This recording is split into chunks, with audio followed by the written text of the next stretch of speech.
Online essentials में खुशामदीद। Last class के अंदर हमने टाइप टूल डिस्कस किया था, और जितने भी टाइप टूल हमारे पास हैं, area type tool, type on a path, vertical horizontal type on a path और ये टाइप टूल, ये सारे हमने देखे थे। और इनको यूज़ करके हमने कुछ टेक्स्ट को टाइप किया था डिफरेंट स्टाइल्स में। ठीक है, आज की क्लास के अंदर हम थोड़ा सा टाइपोग्राफी से रिलेटेड चीज़ों को देखेंगे, और ये देखेंगे कि एक सेंटेंस को कैसे आप ब्रेक करके उसके डिफरेंट वर्ड्स को अलग अलग करके और उस पर डिफरेंट स्टाइल्स वगैरह या कलर्स या उनकी आप साइज़ अप्लाई कर सकते हैं। तो ये चीज़ें देखेंगे, लेकिन पहले आपको मैं ये बता दूं कि टाइपोग्राफी में हमारे पास, वैसे तो टाइपोग्राफी एक बहुत बड़ी फील्ड है, इसमें बहुत सारी चीज़ें हैं। बेसिकली हमारे पास 4 किस्म की फॉन्ट फैमिलीज़ होती हैं। ठीक है, एक होते हैं हमारे पास सेरिफ फॉन्ट्स, जैसे आपने देखा होगा आपने देखा होगा कि टाइम न्यू रोमन्स एक फॉन्ट है, वो है सेरिफ फॉन्ट कहलाती है। सेरिफ का मतलब होता है कि ये देखें आप, ये हर एक लेटर के एंड पे आपको एक एज सा बना हुआ नज़र आता है, पॉइंटेड एज सा नज़र आता है। ठीक है, जैसे जहाँ पर आप देख सकते हैं ई के, जहाँ पर आप देखें एज सा बाय निकला हुआ है, यहाँ पे एंडिंग पॉइंट से ये इस तरह के, यानी ये क्या करते हैं, ये विजिबिलिटी को थोड़ा सा बढ़ाते हैं सेरिफ फॉन्ट्स जो होते हैं। और ये नॉर्मली हम यूज़ करते हैं या यूज़ किए गए होते हैं न्यूज़पेपर्स में या बुक्स के अंदर, ये सेरिफ फॉन्ट्स यूज़ हुए होते हैं क्योंकि ये ज़्यादा रीडेबल होते हैं। ठीक है, जब किसी भी प्रिंटेड डॉक्यूमेंट के ऊपर। तो सेरिफ फॉन्ट्स में जो मेन हमारे पास है फैमिली है, टाइम न्यू रोमन्स है, और इसके बाद हमारे पास है सैंस सेरिफ। सैंस सेरिफ वो होते हैं जो कि सेरिफ ना हो, यानी इनके यहाँ पर आप देख सकते हैं हर एक लेटर के एंड पे कुछ भी मतलब एक्स्ट्रा एज या उस तरह का बाहर निकला हुआ हिस्सा नहीं है, तो इस वजह से इसको हम सैंस सेरिफ बोलते हैं। और ये ज़्यादातर यूज़ होते हैं स्क्रीन्स के लिए या वेब के लिए। ये स्क्रीन के लिए जब आप टेक्स्ट कोई लिखते हैं तो यहाँ वहाँ पर नॉर्मली सैंस सेरिफ का इस्तेमाल किया जाता है। इसके अलावा हमारे पास एक तीसरी कैटेगरी है या फॉन्ट फैमिली है स्क्रिप्ट। स्क्रिप्ट बेसिकली ये इस तरह की फॉन्ट होती है कि ये लगता है जैसे कि हैंड रिटन है, कोई चीज़ हाथ से लिखा गया है, तो इसको स्क्रिप्ट फॉन्ट्स बोलते हैं। और ये ओकेजनली हम कभी कभार यूज़ करते हैं, चिल्ड्रन से रिलेटेड कोई प्रोडक्ट के ऊपर टेक्स्ट लिखा होता है या कोई लेडीज़ से रिलेटेड कोई टेक्स्ट हो तो उसको फिर के लिए नॉर्मली स्क्रिप्ट लिखा जाता है। या कोई क्लाइंट आपसे कह सकता है कि मुझे स्क्रिप्ट फॉन्ट यूज़ करके मुझे कोई एक टाइपोग्राफी या कोई टी शर्ट के ऊपर डिज़ाइन बना के या कोई कार्ड या डिपेंड करते हैं कि वो आपको कौन सा डिज़ाइन बनाने को कहता है। तो ये स्क्रिप्ट फॉन्ट्स होती हैं। इसके अलावा एक कैटेगरी है कॉमिक सेंस। ये थोड़े से अजीब तरह की फॉन्ट्स हैं, रिकमेंड यही किया जाता है कि इनको यूज़ ना करें। ठीक है, तो ये 4 हमारे पास फॉन्ट की फैमिलीज़ हैं। यहाँ पर आपको इलस्ट्रेटर के अंदर ऊपर कैरेक्टर के पैनल के साथ आपको फॉन्ट्स मिल जाते हैं। बहुत सारे फॉन्ट्स इसके अंदर मौजूद होते हैं ऑलरेडी। इनको आप ट्राई कर सकते हैं 1 बाय 1 यहाँ से। ठीक है, ये फॉन्ट्स इसमें आपके पास स्क्रिप्ट फॉन्ट्स भी हैं, कॉमिक सेंस भी हैं, और आपके पास जो है टाइम न्यू रोमन्स या बहुत सारी फॉन्ट्स अवेलेबल हैं, इनको आप ट्राई कर सकते हैं। इसके अलावा जो फॉन्ट नहीं है यहाँ पर, और अगर आपको वो फॉन्ट अच्छी लगती है और आप गूगल फॉन्ट्स से या किसी और वेबसाइट से डाउनलोड करके लाना चाहते हैं तो वो काम भी आप कर सकते हैं। आगे मैं एक्सप्लेन करूँगा कि वो किस तरह करना है। यानी आपने उस फॉन्ट को गूगल फॉन्ट्स से या किसी भी फॉन्ट्स की वेबसाइट से डाउनलोड करना है और उसको इंस्टॉल कर लेना है अपने सिस्टम के अंदर, तो वो फॉन्ट आपको यहाँ पर फिर मिल जाएगी। जैसे यहाँ पर हमने एक फॉन्ट इंस्टॉल की है रोबोटो ब्लैक। रोबोटो ब्लैक यहाँ पर नहीं थी इलस्ट्रेटर के अंदर, लेकिन हमने इसको डाउनलोड किया गूगल फॉन्ट से और उसको हमने अपने सिस्टम में इंस्टॉल किया। इंस्टॉलेशन के बाद हमारे पास यहाँ पर ये जो फॉन्ट का आपके पैनल मिल रहा है यहाँ पर अवेलेबल होगी। तो ये आप रोबोटो के फॉन्ट्स को आप अपने डॉक्यूमेंट्स के अंदर यूज़ कर सकते हैं।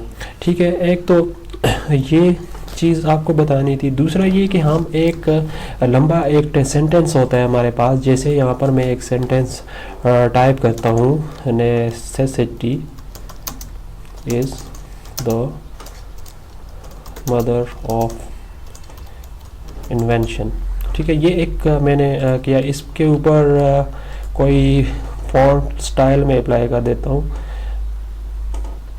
जैसे सपोज ये वाला फॉन्ट मैंने ले लिया। अब इस सेंटेंस को हमने ब्रेक करके मतलब एक एक वर्ड को किस तरह यहाँ से अलग करना है, ये चीज़ थोड़ी सी हम देख लेते हैं। ठीक है, अभी तो जो भी मैं स्टाइल अप्लाई कर रहा हूँ या जो भी मैं कलर स्कीम इसको दे रहा हूँ या इस टेक्स्ट को रीसाइज कर रहा हूँ, तो ये पूरा मतलब एक सेंटेंस पूरा हो रहा है। ठीक है, हम इसको ब्रेक करेंगे और छोटे मतलब इंडिविजुअल वर्ड्स के ऊपर हम ये सारी चीज़ें अप्लाई करेंगे। तो सबसे पहले आपने क्या करना है, राइट क्लिक करना है और क्रिएट आउटलाइंस कर देना है। क्रिएट आउटलाइंस करने से ये होता है कि आपके जो लेटर्स होते हैं ये इनको आप डायरेक्ट सिलेक्शन से अलग अलग, यानी इनके जितने भी एंकर पॉइंट्स हैं वो आप सेलेक्ट कर सकते हैं। ठीक है, जैसे ये एन है, अगर मैं इसके एन को बड़ा करना चाहता हूँ तो आप क्या कर सकते हैं कि इसके ये जो लोएस्ट एंकर पॉइंट्स हैं आप इनको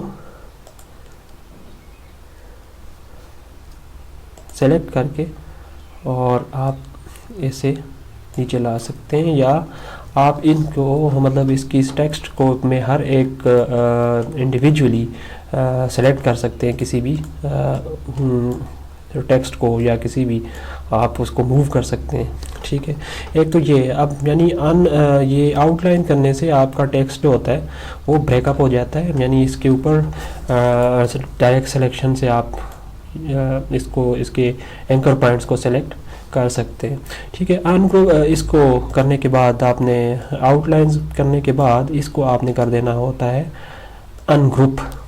ठीक है, अनग्रुप करने से आपका हर एक जो वर्ड है वो अलग हो सकता है। ठीक है, अभी मैं इसको नेसेसिटी को सेलेक्ट कर सकता हूँ, इसी तरीके से इज़ को मैं सेलेक्ट कर सकता हूँ, लेकिन ये अभी भी ये अनग्रुप्ड है। इनको हम पूरे वर्ड को दोबारा से ग्रुप कर देंगे क्योंकि इसके अंदर डिफरेंट लेटर्स हैं, वो सारे अनग्रुप हुए हुए। तो हम कंट्रोल जी से इसको दोबारा क्या कर देंगे, ग्रुप। ठीक है,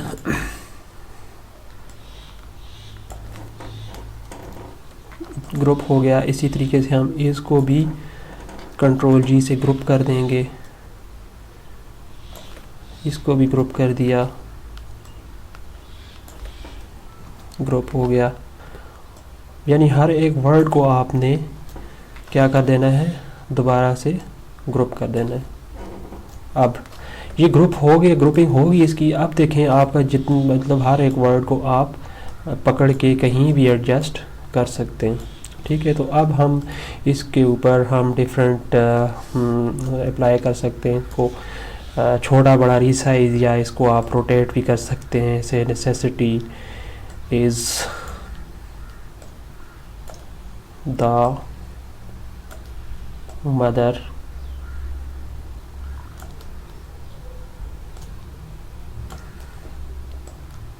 ऑफ इन्वेंशन।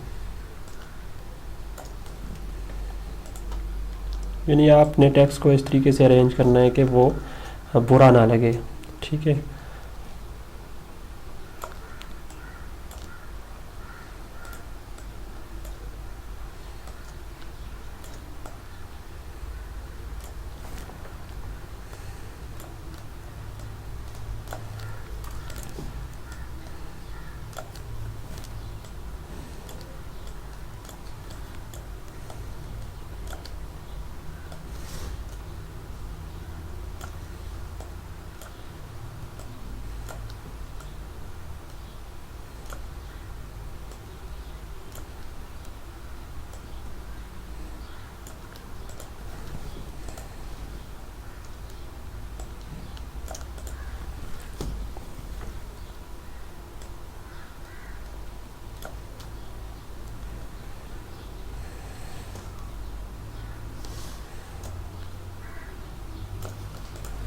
ठीक है। ये करने के बाद जब आपका आर्ट वर्क कंप्लीट हो जाता है तो आप इसको ग्रुप भी कर सकते हैं। ठीक है, अगर आपने सेम स्टाइलिंग अप्लाई करनी है, इसको अगर मैं ब्लैक कर देता हूँ तो ये इस तरीके से आप इसको अभी अगर आप इन सब को सेलेक्ट करके ग्रुप कर देंगे तो ये आपका एक ही आर्ट वर्क बन जाएगा। ठीक है, अभी देखें यहाँ पर इसका आई है, आई और इसका जो पॉइंट है इसके दरमियान में अगर हम स्पेस को कम करना चाहते हैं तो फिर हम क्या करेंगे, इसी वर्ड को हम वापस अनग्रुप करेंगे और अनग्रुप करने के बाद हम डायरेक्ट सिलेक्शन से इसके जो ये पॉइंट है इसको सेलेक्ट करके, अभी तो सारा हो रहा है, अभी हम जस्ट इसको सिलेक्ट करके थोड़ा सा नीचे ला सकते हैं। ठीक है, लेकिन इसकी सारे एंकर पॉइंट को सिलेक्ट करना तो होता है, इसको जूम कर देते हैं। जूम करने से आपको आसानी हो जाती है सिलेक्शन के अंदर। तो इसको थोड़ा सा हम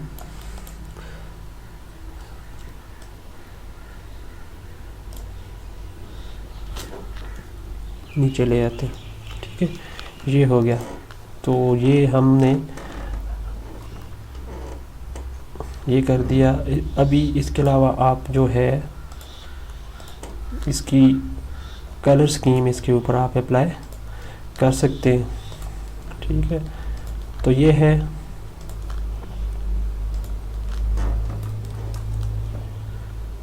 हमने इसको अनग्रुप किया था, इसको वापस हम जो है ग्रुप कर देते हैं। कंट्रोल जी से ग्रुप हो गया। अब इसके ऊपर हम डिफरेंट कलर स्कीम अप्लाई कर सकते हैं। ठीक है, तो ये रहा आपका टाइपोग्राफी से रिलेटेड थोड़ा सा काम था जो कि हमने नहीं डिस्कस किया था। इसको अभी हम ग्रुप कर देते हैं, कंट्रोल जी। ठीक है, अब इसको आप छोटा बड़ा कर सकते हैं, इसको रोटेट कर सकते हैं, या आपने इस तरह के टी शर्ट के ऊपर आपने कुछ इस तरह की टाइपोग्राफी करनी हो, या आपने कुछ बैकग्राउंड बनाना हो, वॉलपेपर वगैरह बनाना हो, तो इस तरीके से आप कर सकते हैं। टेक्स्ट के साथ खेल सकते हैं, मुख्तलिफ़ किस्म की आप उसको अरेंजमेंट्स और स्टाइलिंग और उसके साइजिंग वगैरह अप्लाई कर सकते हैं। अगर कोई फ़ॉन्ट अगर आपके पास यहाँ पर नहीं है कैरेक्टर पैनल के अंदर, यहाँ पर उसको आप कैसे लाएंगे। सपोज़ आप गूगल फॉन्ट्स पे जाते हैं, यहाँ पर मैं लिखता हूँ Google fonts, browse Google fonts करते हैं हम, तो ये कुछ गूगल फॉन्ट्स आपके पास ओपन हो रहे हैं। ये देख सकते हैं आप, ये फॉन्ट फैमिली है पूरी, मतलब एक एक, जैसे Noto Sans, Japanese, Open Sans, कोमे, और ये देखें फोल्डेड, बहुत ज़्यादा फ़ॉन्ट्स आपको यहाँ पर मिल जाएंगे। जो भी आपका डिज़ायर्ड फ़ॉन्ट है वो आप यहाँ से इजीली डाउनलोड कर सकते हैं। जैसे रोबोटो तो मैंने खैर कर लिया है, अभी कोई और फ़ॉन्ट हम यहाँ से देख लेते हैं और उसको हम करने की कोशिश करते हैं। जैसे ये देखें, ये एक फ़ॉन्ट है इंस्ट्रूमेंट सेरिफ या सोर्स सेंस प्रो, इनको अगर आप करना चाहें, जैसे ओसवर्ल्ड है, ये एक फ़ॉन्ट है ओसवर्ल्ड, हम सर्च कर लेते हैं इलस्ट्रेटर के अंदर है कि नहीं। ठीक है, नहीं है, हमारे इलस्ट्रेटर के अंदर ये नहीं है। लेकिन अगर हम यहाँ से इसको, ये जो ओसवर्ल्ड है, इस पे मैं क्लिक करूँ तो इसकी पूरी जो फैमिली है ये ओपन हो जाएगी। और यहाँ पर आपको ऊपर ऑप्शन मिल रहा है डाउनलोड फैमिली में मतलब सारे आ जाते हैं। ओसवर्ल्ड के बहुत सारे स्टाइल्स होते हैं। ठीक है, उसमें रेगुलर होता है, बोल्ड इटैलिक होता है, और जितने भी इसकी फैमिलीज स्टाइल्स अवेलेबल होंगे वो सारे इसमें आपको दिख रहे होंगे। ठीक है, तो ये आप यहाँ से इसको डाउनलोड फैमिली कर लें।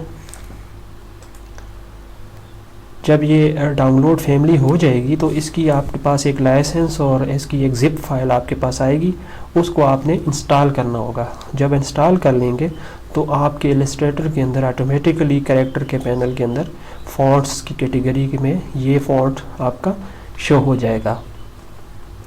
तो अभी थोड़ा सा वेट कर लेते हैं। ये हो गया डाउनलोड, इसको हम ओपन इन फोल्डर कर लेते हैं। ये आ गया जी, ओसवर्ल्ड जिप फाइल है, इसको हम एक्सट्रैक्ट कर लेते हैं यहीं पे। ये रहा जी ओसवर्ल्ड वेरिएबल फॉन्ट, TTF फॉर्मेट के अंदर होता है। इसको डबल क्लिक कर लेते हैं और यहाँ पे आपको ऊपर ये ऑप्शन मिल रहा है इंस्टॉल का। यहाँ से अब इसको हम इंस्टॉल कर लेते हैं। जैसे ही ये इंस्टॉल हो जाएगा तो इलस्ट्रेटर के अंदर आप आएंगे तो वहाँ पर आपको ये फॉर्म अवेलेबल होगा। तो अभी हम ट्राई कर लेते हैं ओसवर्ल्ड।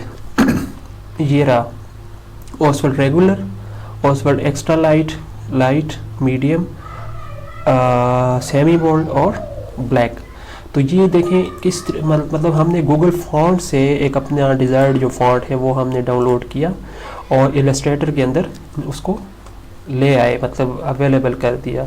तो ये तरीका है, आप किसी भी मतलब गूगल फॉन्ट से या जो फॉन्ट आपको अच्छा लगता है आपने उसकी फैमिली मालूम करनी है, उसका नाम मालूम करना है और इंटरनेट के ऊपर सर्च करना है। अगर वो गूगल फॉन्ट है तो सिंपली आप जहाँ से डाउनलोड फैमिली कर सकते हैं, या और वेबसाइट्स होती हैं फॉन्ट्स की, वहाँ से भी आप कर सकते हैं।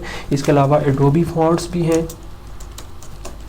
एडोबी के भी फॉन्ट्स हैं, लेकिन इसके लिए ज़्यादातर फॉन्ट्स ऐसे हैं कि उसके लिए आपको क्रिएटिव क्लाउड की आईडी चाहिए होती है, ठीक है, एडोबी के साथ आपकी रजिस्ट्रेशन, ठीक है। इसमें भी कुछ फ्री फॉन्ट्स भी हैं, वो आप एक्टिवेट कर सकते हैं, लेकिन ज़्यादातर आप क्रिएटिव क्लाउड्स की आईडी से उनको इंस्टॉल करेंगे, या अपनी जीमेल की आईडी से आपको साइन इन करना पड़ेगा एडोबी के अंदर। एडोबी फॉन्ट्स को आपने जस्ट क्या करना है, एक्टिवेट करना होता है, ठीक है। जब आपकी क्रिएटिव क्लाउड की आईडी हो और आप जस्ट यहाँ से उसको अपनी जो फॉन्ट है आपका डिज़ायर्ड उसको एक्टिवेट कर लें, तो आपके इलस्ट्रेटर के अंदर वो बाय डिफ़ॉल्ट अवेलेबल हो जाता है।